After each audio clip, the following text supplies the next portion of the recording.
अक्षस्रपरशुङ्गदेशकुलशं पद्मं धनुषकुण्डिकां दण्डं शक्तिमसिं च चर्मजलजं घण्टां सुराभाजनं शूलं पाशुदर्शने हतिं हस्ते प्रसन्नानां सेवे शैरभमर्दिनी महिमालक्ष्मीं सरोजस्थिताम्। नमस्कार, आप लाइव सिटीज देख रहे हैं। मैं हूं गरिमा भारती। हमें हमेशा इस बात को लेकर काफी दुविधा रहती है कि अष्टमी का शुभ मुहूर्त क्या है, कब से ये शुरू हो रहा है और कब जाकर खत्म हो रहा है, तारीख कौन सी है। इस बात की पूरी जानकारी आज हम आपको बताने जा रहे हैं। इसके लिए हमारे साथ जाने माने ज्योतिषाचार्य और प्रखर कर्मकांडी पंडित कमल नयन पांडे जी मौजूद हैं। पंडित जी, आपका लाइव सिटीज में बहुत बहुत स्वागत है और आपको मेरा सादर प्रणाम। धन्यवाद। जैसा कि मैंने कहा कि हमें हर बार ये दुविधा हो जाती है, बहुत कंफ्यूजन होता है कि महाअष्टमी की सही तारीख कौन सी है, सही मुहूर्त कौन सा है, कब शुरू कब खत्म। तो इसकी दुविधा दूर करें कि इस बार महाअष्टमी किस दिन होने वाला है और जो समय होगा वो कब से कब तक का होगा। महाअष्टमी व्रत जो है वह इस साल जो होने वाला है उसमें किसी प्रकार का कोई विवाद नहीं है।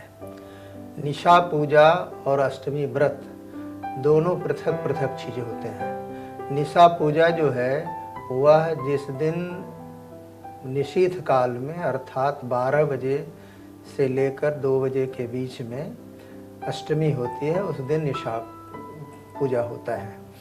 और जो व्रत होता है वह जिस दिन उदय तिथि में अष्टमी तिथि होती है उसी दिन व्रत होता है। तो यह बहुधा अनेक वर्षों में पृथक पृथक हो जाते हैं, अलग अलग हो जाते हैं।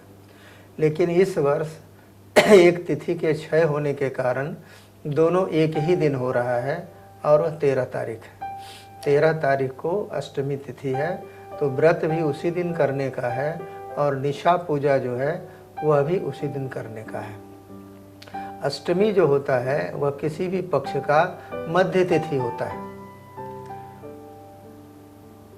पूर्णिमा तक 15 दिन हुए और अष्टमी जो है वो मध्य तिथि होता है। अष्टमी जो है उसकी देवी जो है वहाँ महागौरी है। महागौरी उसको कहा जाता है, गौ संस्कृत में इंद्रिय को कहा जाता है। तो जिसका मनुष्य के समस्त इंद्रियों पर प्रभाव हो, जो समस्त इंद्रियों को संचालित करती हो, तो मन के विक्षेप से ही कार्य की सफलता असफलता निर्भर करता है। क्योंकि कहा गया मनः सृजत वैदेहान गुणान कर्मणि चात्मनः तन मनः सृजते माया ततो जीवस्य संसृते। मन जो होता है उस पर उसी में काम क्रोध मद लोभ अहंकार ये सारे के सारे उत्पन्न होते हैं। तो जब तक भगवत कृपा नहीं होती है तब तक ये विकार जो है वह मन में प्रतिष्ठित रहता है। जब भगवती की कृपा होती है तो इन विकारों से वह ऊपर उठ करके जो प्राकृतिक सत्य है उस प्राकृतिक सत्य का अवलंबन करते हुए वह सांसारिक क्रियाओं में संलग्न होता है और तभी उसको किसी भी कार्य में सफलता की प्राप्ति होती है। तो सफलता प्राप्ति के लिए अष्टमी का व्रत जो है यह परम आवश्यक है और अष्टमी के व्रत से समस्त पूजन जो है वह अगर कमी भी होती है, त्रुटि भी होती है तो वह परिपूर्ण हो जाता है। इसलिए अष्टमी का व्रत अवश्य करना चाहिए। जैसा कि आपने बताया, महाअष्टमी के दिन महागौरी की पूजा की जाती है और साथ ही साथ उस दिन भी निशा पूजन का भी जो रिवाज है। तो कैसे महागौरी को प्रसन्न किया जाए और महाकाली की अगर हमें पूजा करनी हो तो वो किस प्रकार से करेंगे? शक्ति की उपासना में बलि की प्रधानता है। बलि के बारे में बहुत सारी भ्रांतियां लोगों के मन में है। बलि का शाब्दिक अर्थ समर्पण होता है, किसी की हत्या करना नहीं होता है। तो बलि जो है वह फल का भी दिया जाता है। बलि जो है वह सामग्री जो है भोजन इत्यादि सामग्री वह भी प्रदान किया जाता है। बलि अन्य वनस्पतियों का भी होता है। मूलतः जो है वह भुआ की बलि दी जाती है। तो उसकी बलि दे करके और उसमें जो देवी हैं, देवी के कई स्वरूप हैं, अलग अलग कार्यों में अलग अलग उनके स्वरूप हैं। उन सभी स्वरूपों को जो बलि होता है वह कौशिकी देवी जो कात्यायनी की ही स्वरूपा हैं उनको प्रदान किया जाता है। तो बलि प्रदान पूर्वक उपवास में रहकर और दुर्गा सप्तशती का पाठ करे। भगवती के प्रति अपना, भक्ति का मतलब होता है समर्पण होना। एक शायर ने कहा, मालिक तेरी रजा रहे, तू ही तू रहे, बाकी न मैं रहूं न मेरी आरजू रहे। अर्थात जब भक्त भगवान में आत्मसात हो जाता है, जब उसकी समस्त कामनाएं भगवान को ही समर्पित हो जाती है, तब वह निश्चित रूप से परिपूर्ण हो जाता है और उसको वह सभी वस्तु प्राप्त होता है जिसको वह चाहता है। इसलिए अष्टमी तिथि को भगवती का विशेष पूजन करके, वस्त्रादि समर्पित करके, फल इत्यादि समर्पित करके, बहुआ की बलि ये सब दे करके जो पूजन करता है, निश्चित रूप से भगवती की उस पर विशेष कृपा होती है और उस विशेष कृपा से वह जो असहज वस्तु भी है उसको भी प्राप्त कर लेता है। लेकिन कामना में यह ध्यान रखना चाहिए कि कामना सात्विक हो। कामना में अगर द्वेष है, कामना में अगर ईर्ष्या है, कामना में अगर किसी को प्रताड़ित करने की भावना है, तो वैसी स्थिति में यह जो है उतना प्रभावी नहीं होता है।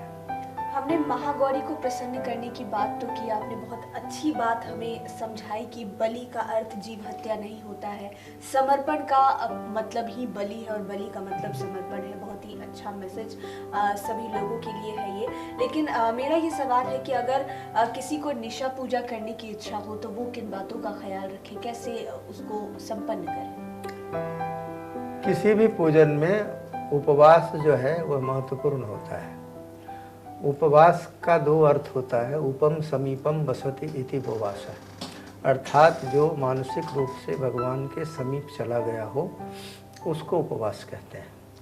दूसरा क्या है कि अन्नादि जो हम भोजन करते हैं, जैसा अन्न वैसा मन। जिस वृत्ति से अन्न तीन प्रकार के होते हैं, सात्विकी, राजसी और तामसी। तो जिस तरह के अन्न का भक्षण किया जाता है वैसी ही उसकी प्रवृत्ति होती है। तो उपवास में रहने से जो पूर्व में आपने सात्विकी, राजसी, तामसी भोजन इत्यादि का आलंबन किया है, वह उपवास रहने से समाप्त हो जाता है और चित्त वृत्ति जो है वह शांत हो जाता है। क्योंकि अशांत चित्त में कामो कामाभिजायते, एक कामना जो है अनेक कामनाओं को उत्पन्न करता है। धन हो, धन होने के बाद पुत्र भी हो, पुत्र के बाद पौत्र हो, तो ये अनंत का है। लेकिन ये सभी एक दूसरे से संपृक्त हैं।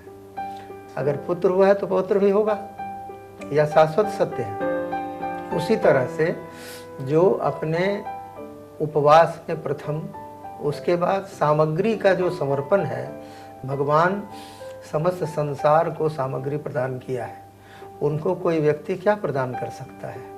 इसलिए कहा त्वदीयम वस्तु गोविंद तुभ्यमेव समर्पयेत्, आपकी ही सामग्री आपको हम दे रहे हैं। क्योंकि ये भ्रमवश जो है हम ये समझ बैठे हैं कि ये वस्तु मेरी है, जबकि सत्य यह है कि यह संसार की समस्त वस्तुएं जो है वह परमात्मा की है। ईशावास्योपनिषद में कहा गया, ईशावास्यमिदं सर्वं यत् किंचित जगत्याम जगत तेन त्यक्तेन भुंजी था माँ गृधः कश्चित् धनम। यह समस्त संसार ईश्वर का है, उसने कृपा करके आपको भोग करने के लिए दिया है। उसका त्याग पूर्वक भोग करें, और त्याग प्रकृति का नियम है। अगर नदी अपने जल को दूसरे को न दे तो उस जल में जो है वो कीड़े पड़ेंगे। कोई वृक्ष अपना फल अपने आप में सहेज ले तो वह फल निश्चित रूप से सड़ जाएगा। सूर्य अगर अपने किरणों को स्वयं सहेज कर रख ले तो सूर्य जो है वह नष्ट हो जाएगा। तो संसार जो चलने की प्रक्रिया है यह त्याग पर निर्भर करता है। तो परमात्मा ने आपको सबसे बड़ी चीज़ दी। सभी चीज़ तो नष्ट होने वाला है, मन नष्ट होने वाला नहीं है, और मन में ही सबसे ज़्यादा विकार उत्पन्न होता है। तो वह मन जो है वह श्रद्धा पूर्वक भगवती को समर्पित कर दीजिए, क्योंकि आपके कामना की, आपको मांगने की सीमा निर्धारित है। आप जो जानते हैं, जो समझते हैं, वही तो मांग सकते हैं। लेकिन भगवती जो है उनको देने की सीमा असीमित है। जिसकी आपने कल्पना भी नहीं की है वह भी वस्तु आपको वह प्रदान कर सकती है। इसलिए कोई व्यक्ति अगर समुद्र के पास जाकर एक लोटा जल लेकर आता है तो लोटा लेकर जाने वाले का दोष है, क्योंकि समुद्र तो अनंत जल राशि है, वह रत्नगर्भा है, वह कुछ भी प्रदान कर सकती है। इसलिए उपवास पूर्वक, श्रद्धा पूर्वक और जो भगवती ने आपको दिया है सामर्थ्य, उसके अनुसार उनका पूजन करें। आप निश्चित रूप से अपने मनोकामना को पूर्ण करने में सक्षम होंगे। पंडित जी, आपका बहुत बहुत धन्यवाद। आपने महाअष्टमी से जुड़ी हुई इतनी महाअष्टमी से जुड़ी हुई इतनी खास जानकारियां हमारे दर्शकों को बताई, ये बताया कि किस प्रकार पूजा करनी चाहिए, और सबसे खास बात आपने बलि से जुड़ी हुई जो भ्रांति है उसको दूर करने की कोशिश की है। इसके लिए आपका बहुत बहुत धन्यवाद। आप भी जान पाए होंगे कि महाअष्टमी के दिन पूजा किस प्रकार करनी है, और साथ ही साथ अगर आपके मन में भी कोई विचार चल रहा हो कि किस दिन पूजा होगी, किस दिन पूजा नहीं होगी, इसकी भी जानकारी आपको मिल गई है। लाइव सिटीज के साथ आप बने रहें, हमारे चैनल को सब्सक्राइब करें। ये वीडियो फेसबुक पर देख रहे हैं तो पेज को लाइक करें, साथ ही साथ आप हमें ट्विटर पर भी फॉलो कर सकते हैं। धन्यवाद।